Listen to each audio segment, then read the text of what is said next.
ഏറ്റവും കൂടുതൽ first reach കയറിയ ഒരു വീഡിയോ എന്തായിരുന്നു നിങ്ങളുടെ അക്കൗണ്ട്? തേർഡ് പേഴ്സൺ റിലേഷൻഷിപ്പില് തേർഡ് പേഴ്സൺ വരൂലേ? ആരൊക്കെ ഇല്ല, പക്ഷെ അത് കൊറേ ആൾക്കാർക്ക് അവിടെ തുടങ്ങിയത്. നമ്മളെ ഫസ്റ്റ് കോണ്ടന്റ് വീഡിയോ ആണ് അത്. 3 മില്യൺ അതിലാണ് തുടങ്ങിയത്. അങ്ങനെ എന്തെങ്കിലും റിയൽ സ്റ്റോറി കേട്ടിട്ടുണ്ടോ? ഫ്രണ്ട് സർക്കിളിന്റെ ഇടയിലും അങ്ങനെ ഒരു തേർഡ് പേഴ്സൺ വന്നിട്ട് ബെസ്റ്റി വന്നു? എന്റെ ബെസ്റ്റ് ഫ്രണ്ടിന്റെ ഇടയിൽ നമുക്ക് അതാ സംഭവിച്ചിട്ടാണ് ഇപ്പം സംസാരിക്കാണ്ടായത്. തേർഡ് പേഴ്സൺ വന്നു, ഓളെ കൊണ്ടുപോയി. ഇപ്പൊ ഞാൻ ഒറ്റക്കാണ്. അതും ഒരു കോമൺ ആയിട്ട് ഇപ്പൊ നടക്കുന്ന ഒരു കാര്യം. റിലേഷൻഷിപ്പിൽ നിൽക്കുമ്പോൾ ബെസ്റ്റ് എന്നുള്ള കോൺസെപ്റ്റ് നിങ്ങൾ എങ്ങനെയാണ്? പക്ഷെ ഞാനൊക്കെ പണ്ട് സ്കൂൾ പഠിക്കും ബെസ്റ്റ് ഫ്രണ്ട് എന്ന് പറയും. ഇപ്പൊ ബെസ്റ്റ് ഫ്രണ്ട് എന്ന് പറയുമ്പോൾ സത്യം ഒരു പേടിയാ. ആൾക്കാരത് വേറെ രീതിയിൽ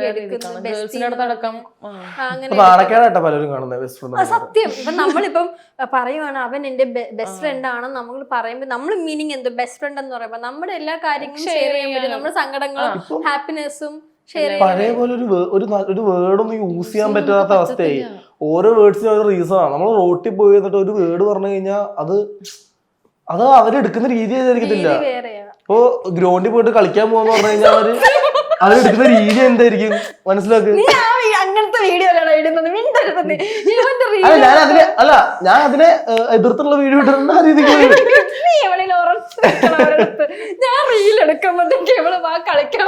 അല്ല. അതിനെന്താ ആ ഗെയിമിന്റെ കാര്യം വെച്ചിട്ടാണ് കളിക്കാൻ പോകുന്നത്. അങ്ങനെ ഇടുമ്പോഴത്തേക്കും ആ റീലിപ്പോ കാണാനുള്ള റീസൺ എന്താ? അത് ഞാൻ പറയാം ഭയങ്കര കുരുട്ട് പറ്റിയ. പക്ഷെ അത് കറക്റ്റ് ആയിട്ട് ഇപ്പൊ നമുക്കൊന്നും അങ്ങനെ പറയാനൊന്നും പറ്റുന്നില്ല. എന്ത് പറഞ്ഞാലും ആൾക്കാർ ഒരു ചിരിയും ഡബിൾ മീനിങ്ങും ആയിട്ട് എടുത്തു വെച്ചേക്കും. പിന്നെ പണ്ടൊക്കെ നമ്മൾ എന്ത് കണ്ടിട്ടാലും കയറുന്ന ഒരു സമയം ഉണ്ടായിരുന്നു. ഇപ്പൊ നമ്മൾ ഓഡിയൻസ് എന്തോ വേണ്ടേ അത് കൊടുക്കണം. അല്ലെങ്കിൽ വൻ ഫ്ലോപ്പ് ആയി പോവാ. അതെ, സത്യം.